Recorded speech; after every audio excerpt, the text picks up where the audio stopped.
একটা ঘরের মধ্যে 10টা মেয়ে, বের হওয়ার একমাত্র দরজা ছাড়া বিকল্প কোনো রাস্তা নাই।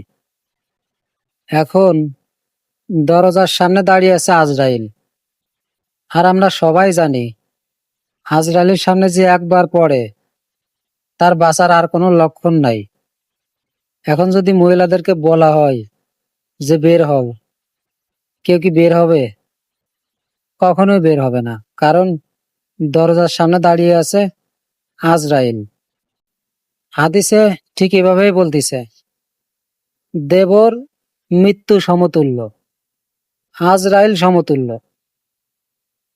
ও নারী, তুমি কেমনে বলো স্বামী আমার যেমন তেমন, দেওরায় আমার মনের মতন, খালি মরে দেখো দেওরা তোমার কিসের মতন।